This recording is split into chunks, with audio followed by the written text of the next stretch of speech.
Hey, what's going on, everybody? I wanted to give you guys my thoughts on how I feel and what I think about my Ayaneo 2. I'm owning it for about almost 4 weeks now.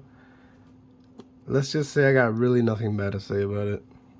It's been great. I'm really happy with my purchase, and I actually do plan on buying a black one later on just to have a black one. Uh, this thing has been great. I use it all the time. I have a full PC setup. Here, let me grab my camera and I'll show you guys. Excuse my mess over here. I gotta clean up my desk a little bit. So I got a dual monitor setup, and this is my PC. Excuse the plate up there. But honestly, if I'm at home, instead of using my desktop, I'm using this just because I like using this. I don't know. There's just something about playing on a handheld that brings me back to when I was a kid. I used the Game Boy SP, the PSP, a DS. But man, if I was the young me again today, and someone told me something like this exists, I would not believe it at all. But obviously, it's here, it's real, and it exists. And I wanted to give you guys my thoughts. And for those of you that are kind of on the fence about buying one or you're thinking about it, let me just say that the price is not justified. I wouldn't say this is fully worth the $1,300 that you're paying. But that still doesn't change my opinion that I'm not regretting spending the money, because honestly, I believe that it was worth it for me specifically, because I enjoy playing my games when I have time. And honestly, playing them on the go has been just a huge game changer. I can be at home playing my desktop, and then I can pick up right where I left off at work when I'm able to play.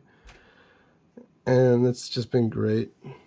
I would say that the only few downsides that I would actually say that are worth noting is obviously when you contact AO support or their customer service, it takes them a few days to get back to you sometimes. I'm not going to say they don't, because they do get back to me every time I send them a message.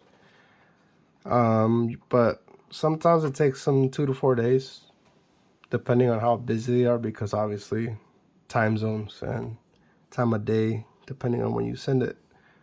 They let you know that they'll respond to all the messages depending on when they received them. So eventually they get back to you.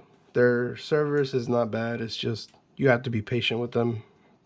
So that is really the only negative I would say about their service. But it's not really a bad thing. It's just a patience thing. And the only other downside that I've kind of been experiencing is with Windows 11 itself and not the system itself. So it's not the device's fault, it's Windows 11. Windows 11 is still relatively new, and there's a few kinks that still gotta be worked out.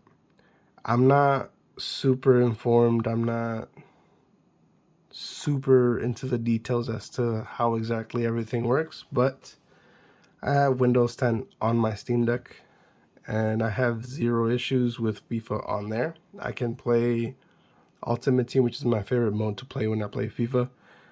Here, I had to turn on Secure Boot, and I did after I figured it out. But it came with a little problem. So in my previous video, I talked about how in AS Space you can change the colors for your joysticks. I can't do that anymore. Whenever I go in there and I choose a color that I want, it will not change. It just stays white. When I connect my charger, however, they turn red just like normal. But whenever I want to change them manually to whatever color I want, it will not happen. And it's due to Secure Boot. I'm not sure why that is, but it is. And someone told me that in the comments in a previous video. So I was pretty happy to see my suspicion was kind of confirmed. I haven't done it yet, but they were saying how if you turn Secure Boot off, you'll be able to turn these to whatever color you want again, and it won't mess with the AS space. I apologize if I'm clearing my throat, or it's kind of hard to breathe when you're sick, but I'm trying to make this video as good as I can. Other than that, guys, honestly, I'm really happy with it. Later on, I'm going to do a much more quality review. I just kind of want to give you guys my short thoughts on it. And honestly, if you're on the fence and you enjoy playing your games, it's something that you care about, like me. I care about playing my games. I'm a 26-year-old person, and I can't say enough how I enjoy playing still. Obviously, I don't get to play as much anymore, but when I do, I love it, especially on this. I have a full-blown desktop setup, and honestly, if I'm at home, instead of jumping on my setup, I jump on this. As crazy as that may seem, but I don't know, there's just something about playing on a handheld that just brings it home. I don't know. But so far, that's what I think, and I hope you guys enjoyed the video.